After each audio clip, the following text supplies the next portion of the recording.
ang Ginoo minaa kaninyo. Manausap kanimo. Kinutlugikan sa Ebanghelyo sumala ni San Marcos. Himayaon ikaw, O Ginoo. Wala madugay, may laing dakong panon sa mga tao. Nga nagkatapok, sa dihang wala na sila'y pagkaon, gipaduol na Jesus kaniya ang iyang mga tinunan o giingnan niya. Naluoy ako nining mga tawhana. May tulo na karon kaadlaw, nga mikuyog sila kanako. O wala na sila'y makaon. Kung papaulion ko sila nga walay kaon, basig panguyapan sila sa dalan. Kaya ang uban kanila layo raba o gigikanan. Nangutan na kaniya ang iyang mga tidunan.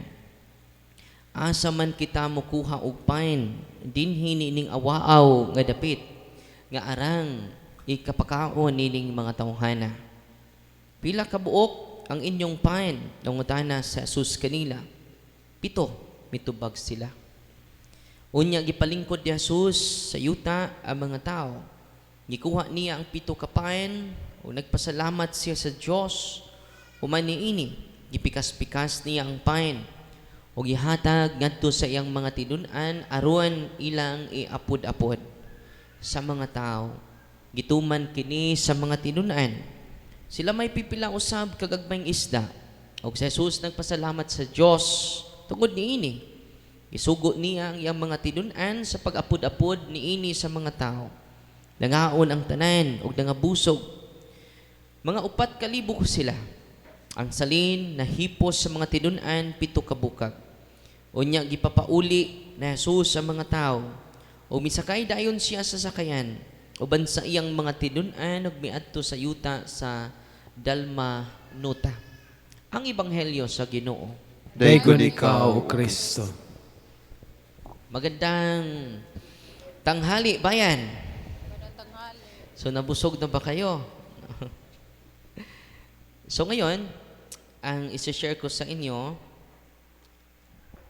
additional catechism po ito about sa Sacrament of Confirmation para maka-appreciate kayo sa sacrament ng simbahan.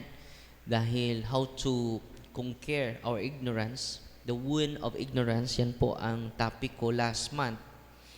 At inalaborate natin, we will conquer the wound of ignorance, yung sugat sa pagka-ignorante, by receiving the grace and by hearing the truth of our faith. Kaya may catechism tayo kanina. Buong umaga po, catechism. Now, it is all about the truth. Bakit? Yung katotohanan ay mag-enlighten sa intellect natin. Hindi lang siya mag-enlighten sa higher faculty natin, sa intellect natin, mag-strengthen pa siya sa ating will.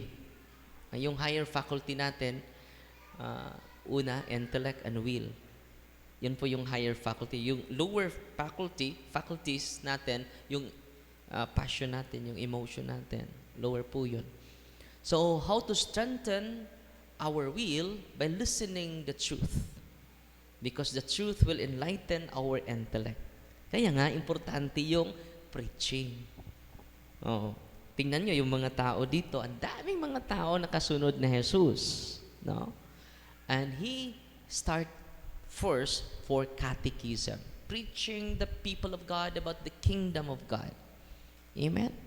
So, higit pa kayo nanalo sa lutong. Ano yun? No? Wow. Amazing. Sa lahat ng pupunta dito at nakikinig sa atin sa social media, their intellect will be enlightened. Not by opinion of Father Darwin, but by the truth of our faith. Amen? Kaya catechism ang isi-share ko sa inyo. Tingnan nyo si Solomon sa first reading, give me wisdom to guide a lot of people who are entrusted it to my hand. No? So, pinaubaya sa kamay ni Hari Solomon. So ngayon, bago ako mag-dwell sa catechism natin about the sacrament of confirmation, to receive the grace of the Holy Spirit through the sacraments, no? Hindi lang mag-enlighten sa intellect natin, it will sanctify your intellect. not only enlighten, the truth will enlighten the intellect, but the grace will sanctify your intellect. Amen? And will sanctify your will. Ang grabe, no? So, ang katotohanan, mag-enlighten sa intellect mo, mag-strengthen sa will mo, sa higher faculty natin. Faculty meaning our capacity to think, our capacity to decide, our political will, our independent will anchored on the divine will. Amen? Naintindihan? Ano ba yung will? No? So, bago ako magsimula sa magandang katekism natin ngayon, si Ma'am Dulce nandito, si Ma'am Dulce. Nag-share siya, nag-uusap kami kanina. Merong lugar na i-develop nila at yung bako nila ay hindi aandar. No? So sabi niya, palitan natin ang bagong bako. Dapat palitan natin ang bago. No? Pati yung bagong bako nila hindi aandar sa lugar na yon. Dahil infested ang lugar. So, tumawag sila ng albularyo. Sabi ng albularyo, madali lang yan. No? Dapat sundin nyo yung instruction ko. Ano ba yung instruction mo? No? Bili kayo ng 13 ka mga baboy. 13 ka baboy? No? Pwede baktin. No? Sa hindi! Mga ang 60 to 70 kilos. Ang mahal ng baboy ngayon. Katayin natin. Sabi naman ni Ma'am Dulce, after katayin natin, ipakain natin sa mga tao. Hindi! Hindi pakain yan. Binuang naman no? Pati manok. Nakalimot siya, ilang manok yung i-offer. So, tumawag siya sa exorcist. Yung professor ko, si Father Mike Fortitz. Kasama nating exorcist doon sa Sugbo. No? Buti na lang, si Ma'am Dulce tumawag sa pari at exorcist sa Archdiocese of Cebu.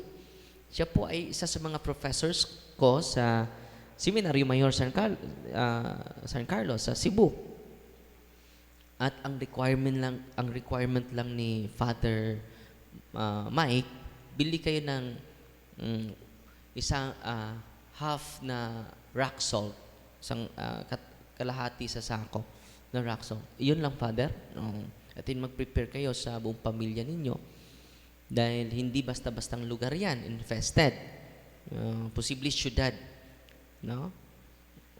Yun ang mga experience din natin dito sa Bohol.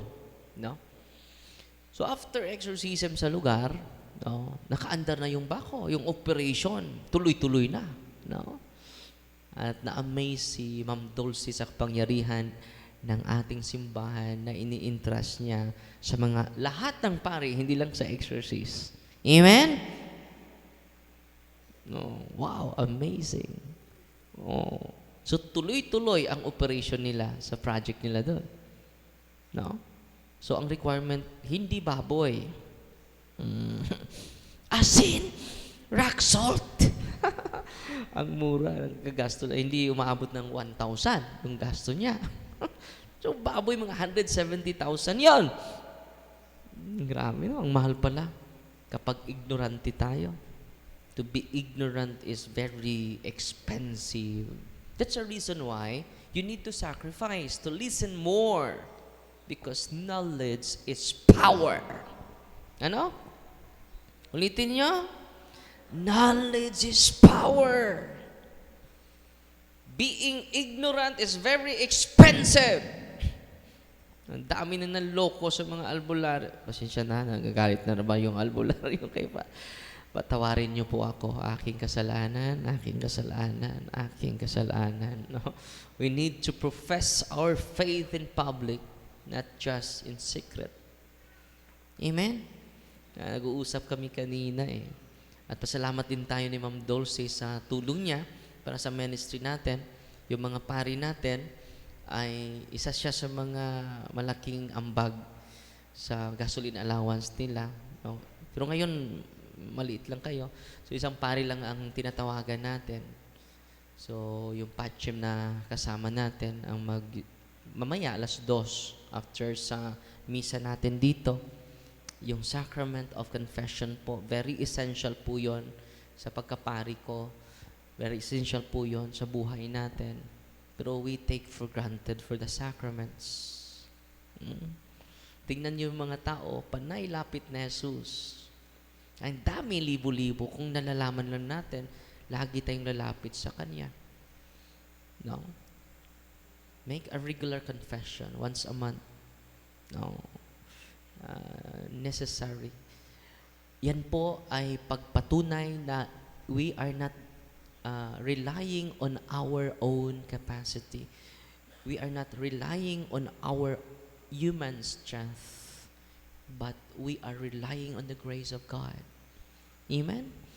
Papa nga mangumpisal nga siya no? Tayo din. Pero mataas yung pride natin Yung pare na yan, dagag smiringhay. Ang uban smiringhoy. Huwag kang mag-focus sa pare. Focus ka kay Kristo. Yung pagkapari ni Kristo nandyan sa taong yan Amen? No? At sabi ni Kristo, ang pinatawad ninyo, pinatawad ko rin. Ang hindi nyo pinatawad, ay hindi ko rin patawarin. Si Ma'am Dulce na-amaze siya. No? Sa kapangyarihan ng simbahan na nasa kamay ng lahat, hindi sa pari lang hindi sa exorcist lang sa lahat ng kaparian. Bigyan natin papuri ang lahat ng kaparian. Amen? Kung ma-empower lahat ng kaparian, ang dami nating matulungan. Kung ako lang, saan mo tagdi katubo Luoy sa... Wala nga mo tubo. Saan mo pagdi katubo? That's the reason why we need to empower our hierarchy. We need to empower the people of God. Kayo na nandito. Kaya kasama na yung team natin. Kung ako lang mag-isa, hindi ko kaya. Si Kristo nga may 12 apostles. Ako, hindi naman si Kristo, hindi naman Diyos. Okay, team din tayo. Di ba? At pasalamat tayo sa team. No? Sa inyong lahat na nandito, don't forget to give thanks to them, to their sacrifices. Amen? At itong sacrifices natin, kung magkaisa tayo, wow, amazing. Bumabasa ako akala ko yung santo ngayon, si Saint Colette. Makulit, no? Hindi pala. March 6 pala yung yung sekreto niya ito po, 3. Yung prayer niya, inuuna niya. No? So, yan ang gusto ko na ma-practice ninyo. Bago ang lahat, pray, pray, pray. No? Sa mga tatay nandito, pray more. No? Meaning to say, when we pray more, we are dependent on God, not on our strength. Amen? Pangalawa, do more sacrifices. Diba? Hindi na tayo gusto mag-sacrifice Gusto natin instant noodles, instant coffee, Father, instant healing. Sa mga may sakit ngayon, hinaharas ngayon, enjoy your suffering. Like what we have done now, we celebrate Mass. Asa di ka, Father? Mag-celebrate kog Mass. Why you celebrate the pain of Jesus? This is the commemoration of the greatest tragedy of the life of Jesus. This is a commemoration of the greatest suffering of Jesus. Totoo, hindi? Bakit i-commemorate natin the greatest pain of Jesus? Bakit we celebrate? Because it is the source of our great redemption. The suffering of Jesus. In like manner, when you bring your suffering, your question, your pain, your cross, at the foot of the cross of Jesus, it is redemptive suffering. Thank you, Lord. Di ba? Anong ako po, Lord? Anong di po niya akong tapat? Anong ako man po, Lord? Anong di po ito kong silingan na marites, Lord? Anong ako man po? Anong ito di mga nangawat, Lord? Anong ako man po? Ano ba? Di na ka mo blame. You accept it with grateful heart. Amen? Anong ako po'y nawayawaan, Lord? Anong di po rin akong superior, Lord nga. Labaw pa rin ako. Batasan. Oh. Ako mo po'y nabarang, Lord. Katong salbahis na kung, sige, pamaylo, way bayad-bayad, Lord. Maunta to'y gibarang, Lord. Ako mo nun nga, sige, kung simba, bisag, way, misa mo, simba man ko, Lord. Don't question the Lord. The Lord has greatest reason than yours. Just enjoy. Just celebrate. Like what we have done now. Asa ka, Father? Mag-celebrate ko Mass. Asa di ka, Brad? Mag-celebrate ko kay na-possess ko. Ninduta, no? Asa di ka, Brad? Mag-celebrate ko kay nayawaan ko. Lahi na imong perspective. Asa di ka, Brad? Padoktor ko, celebrate ko karon kay stage 4 cancer ko. Mag-celebrate ko. Celebrate your pain. Celebrate your agony. Accept it with grateful heart. Di ba? Praise God with all circumstances. Hindi sinabi ni San Pablo, celebrate God when it is positive circumstances. If it is a positive situation, celebrate God. If it is a great place, celebrate God. Kung negative, curse God. May paiwa ko tao, Lord. Ba't yan na lang ka, Lord? Totoo, hindi. Tiwasin ako, Lord. Imo pa kung igagaag sakit. Tiwasay, kinalam na tigbak na kugma. Napagali kugma. Luksyo ko ng konjut. Braid sa maktan. Because we never accept and celebrate our pain. So, we celebrate Mass now. Because the Lord is teaching us the beauty of pain, the beauty of suffering, the beauty of rejection. It is called redemptive suffering. Amen? So, ngayon, dito na tayo sa catechism natin. Ito po ang isi-share ko sa inyo.